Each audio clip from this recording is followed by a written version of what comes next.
গাছ রোপণের উদ্যোগ, যুব সমাজকে খেলায় ফেরানোর আহ্বান। স্টাফ রিপোর্টার সেলিম মোল্লা। রূপনগর পল্লবীতে 20,000 নিম গাছ রোপণের উদ্যোগ নিয়েছেন ঢাকা মহানগর উত্তর বিএনপির আহ্বায়ক ও সাবেক সাফজয়ী ফুটবলার আমিনুল হক। বিএনপির ভারপ্রাপ্ত চেয়ারম্যান তারেক রহমানের নির্দেশে এই পরিবেশ বান্ধব কর্মসূচি বাস্তবায়নে কাজ করছে থানা ও ওয়ার্ড পর্যায়ের নেতাকর্মীরা এবং বিভিন্ন সামাজিক সংগঠন। শুক্রবার সকালে উত্তরা 17 নম্বর সেক্টরের মেজবাই স্পোর্টস ভ্যালিতে হিউম্যানিটি অব বাংলাদেশের আয়োজনে বৃক্ষরোপণ 2025 কর্মসূচির উদ্বোধনী অনুষ্ঠানে প্রধান অতিথির বক্তব্যে এসব তথ্য জানান রূপনগর থানা যুবদলের সাবেক প্রতিষ্ঠাতা সভাপতি জাহাঙ্গীর কবির জন। তিনি বলেন, আমরা দলীয় ও নির্দলীয়ভাবে সামাজিক সংগঠনগুলোকে সঙ্গে নিয়ে এই বৃক্ষরোপণ কর্মসূচি বাস্তবায়ন করছি। এটি একটি ধারাবাহিক উদ্যোগ যা পর্যায়ক্রমে চলবে।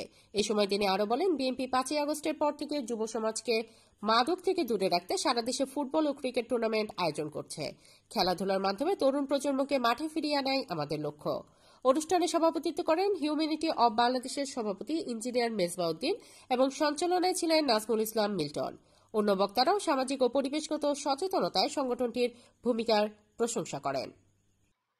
আমার দেশ আমার মাটি, গাছ লাগিয়ে করব খাঁটি, এই স্লোগানে উদ্বুদ্ধ করে বাংলাদেশের সেই চিরচরায়িত যে বাংলাদেশ সবুজ, বাংলাদেশ সবুজ শ্যামল বাংলাদেশ, এই বাংলাদেশ বিনির্মাণের এটাও একটা অংশ।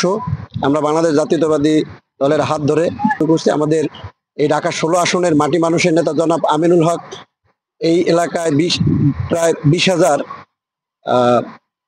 নিম গাছ লাগানোর একটা উদ্যোগ নিয়েছে। আশা করি তার সেই উদ্যোগও এইখান থেকে এই হিউম্যানিটি অব বাংলাদেশ একাত্মতা ঘোষণা করার মাধ্যমে একটা সেতুবন্ধন হলো। আমরা বিগত সরকারের আমলে ডিজিটাল বাংলাদেশের যে স্লোগান শুনেছি, সেই ডিজিটাল বাংলাদেশের আড়ালে আমাদের যেই আসল বাংলাদেশ হারিয়ে গেছে, আমরা সেই বাংলাদেশ আবার আগের জায়গায় ফিরিয়ে নিয়ে আসতে চাই। আমরা চাই বাংলাদেশে এই যে জলাবদ্ধতা নদী, শহীদ প্রেসিডেন্ট জিয়া রহমানের যে 6 দফা কর্মসূচি ছিল, সেই কর্মসূচির ভিতরে খাল খনন, বৃক্ষরোপণ এগুলো ছিল। আমরা সেই কর্মসূচি আবার পুনরায় চালু করার মাধ্যমে বাংলাদেশকে আমরা আবার টেক ব্যাক বাংলাদেশ, তারেক রহমানের সেই বাংলাদেশে আমরা ফিরিয়ে নিতে চাই। আমরা আজকে হিউম্যানিটি অব বাংলাদেশের প্রত্যেকটা কাজের সফলতা কামনা করছি।